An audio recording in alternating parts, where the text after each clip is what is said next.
भारत की मार्केट ना इस समय एक सॉर्ट ऑफ मैक्रो चक्रव्यूह में फंसी है। 3 महीने पहले जो हमारा मैक्रो सबसे शानदार लग रहा था, आज वही हमको थोड़ा सा नेगेटिव हो गया है। दुनिया में डॉलर गिर रहा है। प्रेसिडेंट ट्रंप की, आज मैं सुबह आपकी और हॉर्मास की कॉन्वर्सेशन सुन रहा था। प्रेसिडेंट ट्रंप चाहते हैं कि डी डॉलराइजेशन हो और डॉलर गिरता रहे बेसिकली, ताकि उनकी इकोनॉमी जो है ना वो और स्ट्रांग हो जाए, उनका डेफिसिट गिरे, उनका एक्सपोर्ट बढ़ जाए। ये सब यूएस जैसी कंट्री ये अफोर्ड कर सकता है, हमारी जैसी कंट्री अफोर्ड नहीं कर सकती है। इस चीज़ को हमको समझना होगा। At some point of time ये जो एक भेड़ चाल है कि बस अपनी करेंसी को इतना वीक कर दो कि उसके बाद हम कंपिटिटिव हो जाएं, वो कहीं ना कहीं आपको हर्ट करेगी। ये बात आई थिंक समझने की ज़रूरत है, इस समय सबको समझने की ज़रूरत है। अब क्योंकि जिस तरीके से देखिए, ऐसे डॉलर इंडेक्स में डॉलर रुपी टेक्निकली 85-84 होना चाहिए था, अब हम पहुँच गए 92 पर। तो दुनिया में डॉलर गिर रहा है लेकिन रुपया कमज़ोर है। जैसा मैं कह रहा हूँ ना, हम अगर आप मान लो कहीं भी जाते हैं घूमने के लिए तो सबसे पहले डॉलर ले लेते हैं कि वहाँ जाके उसको चेंज करा लेंगे। तो पहले तो डॉलर महंगा मिलता है, उसको वहाँ जाते हैं तो वो करेंसी उल्टा और कम मिलती है, आपको डबल तरीके से आपका नुकसान हो जाता है। बहुत लोगों का मानना है, कल हमारे एक गेस्ट आए थे, उन्होंने भी बात कही थी कि at the end of the day dollar रुपये में ज़्यादातर जो मूव्स होते हैं वो RBI ड्रिवन होते हैं। तो कहीं ना कहीं ये शायद एक सोची समझी गिरावट है कि दुनिया में करेंसी स्ट्रांग हो रही हैं। अपनी करेंसी अगर हम थोड़ी सी वीक कर दें तो ग्लोबली हमको एक एक्सपोर्ट के लिए एक एडवांटेज मिल जाएगी। उसकी क्यों ज़रूरत है?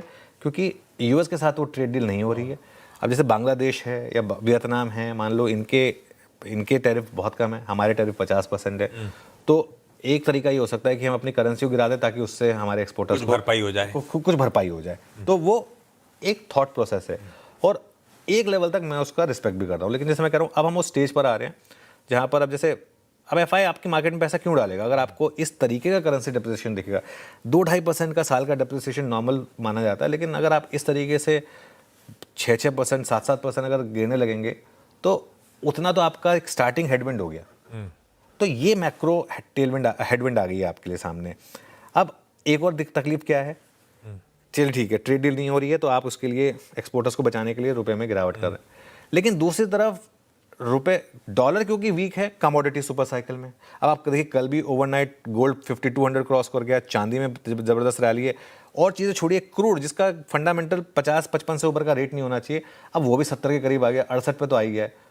हो सकता है कि ये 70-72 पे पहुंच जाए।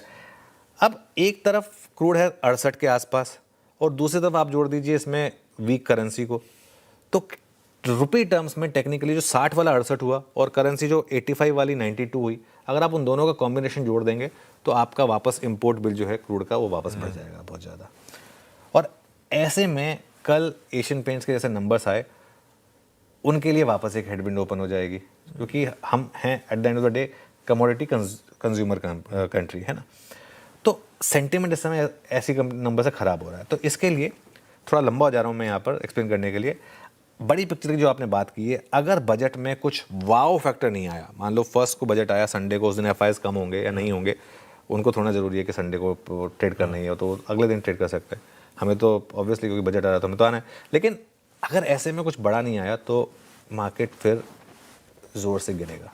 ये कोई रूल नहीं है कि अगर बजट से पहले मार्केट गिरा है तो बजट के बाद चलना ही चलना है मार्केट को। कोई ट्रिगर आना चाहिए। हम ये एक बात करेंगे, एफआईएस शॉर्ट है, एफआईएस तो 6 महीने से शॉर्ट है, आई क्या रैली?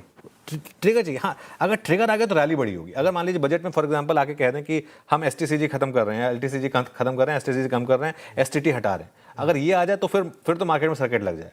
ऐसा कुछ बड़ा पॉजिटिव आ जाएगा कि उसको मार्केट इतना शॉर्ट है कि उसके बाद मार्केट में सर्किट लगा। लेकिन ये सब कंजेक्चर की बात है, ये सब जब हो जाएगा हम तब देखेंगे। अभी इसमें कोई होप मत रखिए बहुत ज़्यादा। अभी फिलहाल आप वहाँ रहिए जहाँ मोमेंटम है। कल भी हमने 2 सेक्टर की बात की थी, मेटल्स और PSU बैंक्स की। इस समय मोमेंटम में अगर है तो सिर्फ 2 सेक्टर हैं, मेटल्स और PSU बैंक्स। कल के भी आप टॉप सेक्टोरल गेनर्स देख लीजिए, मेटल्स 3% ऊपर था, PSU बैंक करीब 1.25% ऊपर था, और ये दोनों इंडेक्स पूरे दिन ग्रीन में रहे। तो इस समय ऐसे फोकस करें। निफ्टी की जहाँ तक बात है, एक बड़ी शॉर्ट ट्रेड निकल चुकी है। अब आज सीरीज का पहला दिन है, आज का हाई और लो मार्क कर लीजिए और अगले 2-3 दिन में देखिए कि किस तरफ जा रहे हैं आप, आज के हाई की तरफ या आज के लो की तरफ। उसके बाद संडे को बजट है और मंडे को उसका प्रॉपर रिएक्शन देखने को मिलेगा आपको।